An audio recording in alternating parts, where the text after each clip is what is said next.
voices of my mother's gods. I cannot hear them anymore. Not even a whisper. They are lost. You will not see them or hear them ever again.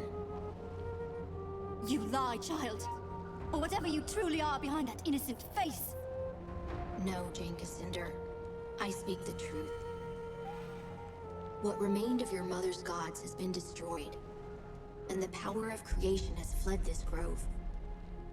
It will... That power was dangerous. Better that it's gone. No. It was precious.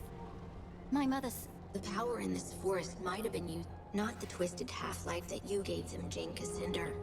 A true rebirth, as they were at the dawn of the world, but you called upon that power to destroy, not to create. You twisted the power of creation to your own end. We have a decision to make. Not yet.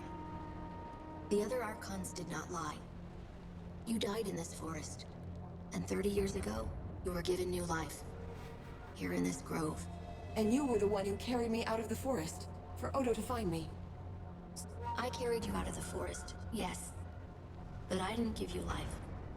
I have no power. It could only have been the Creator Gods, whatever was left of them, that called you back to life. If they gave me new life, it was just after Jane destroyed the Legion. Perhaps the Creator Gods knew they were doomed, and they wanted you to destroy them. We'll never know for sure. And Jane? What if... Remember what she did. Not only to my father, but to all the rest of the Legion too. I expect no mercy from the Legion. Do as you like. You've escaped justice for too long. I have words, but they... Go on. Our gods called you back to life to take my place. Watch over my sisters, and keep them safe. For their betrayal of me, I bear them no ill will. All right. Thank you. I'll make this quick. Goodbye, Jane Cassander.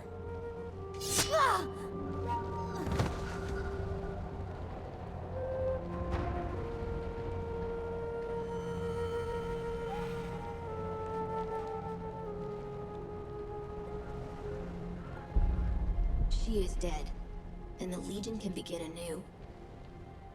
It's over then. For now. We need to build our strength. You will find many willing, and you will need them. But you... Time to leave, I think. We part ways then. I will be watching, and one day, I will see you again. Farewell. You bid farewell to the Radiant Youth, and he sent you back to our chapter house in Stonebridge, where I awaited your return. In the weeks that followed, news spread of Jane Cassander's defeat. Her army scattered, giving us time to rest and regroup. Martin Guiscard returned safely from the Spire, along with Meister Wolf and the Automaton army. Only a few weeks later, elections were held in Stonebridge. Meister Wolf, who had been so public in his support of the Legion, almost won the office of mayor. But he was defeated in the end. Many people had wanted the dapper old gent to hang. They resented the fact that the Legion had spared his life, and they blamed poor Wolf. After the humiliating events in the Foundry, Meister Castle was forced to resign as Guildmaster of Ironmongers. The Cyclopses negotiated a new contract for higher wages, and with the help of Meister Fiddlewick, formed a new workers' union. For the first time in 100 years, they were permitted to leave the Foundry and spend their newfound wealth in the markets and taverns of Stonebridge. Cyclopses are becoming an increasingly common sight in Stonebridge, and many believe that they will eventually take their place as equal citizens of the town.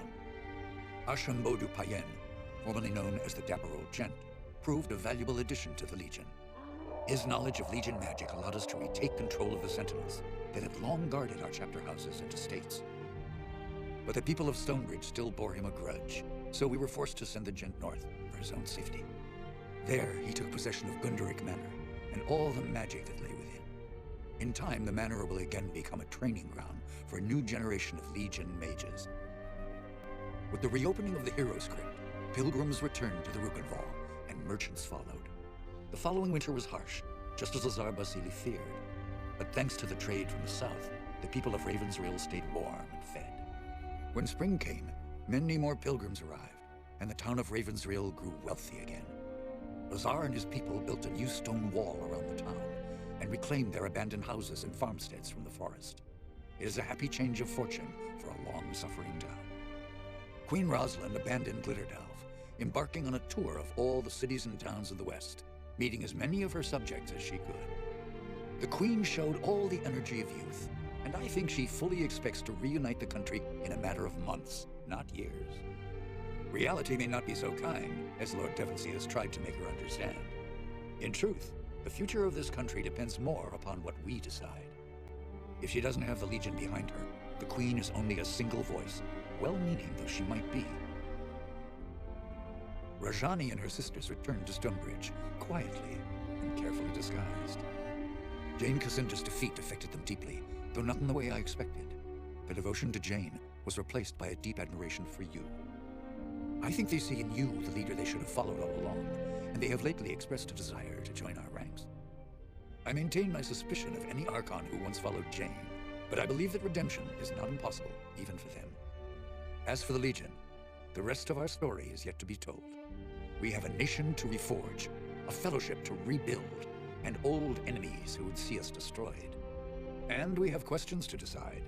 Who will assume true power in Ebb if the nation is restored? And who will take the mantle of Grand Master? But these matters I leave for another chronicle, and another time. Whatever happens, know that you will not face the future alone. The Legion will stand by you, always.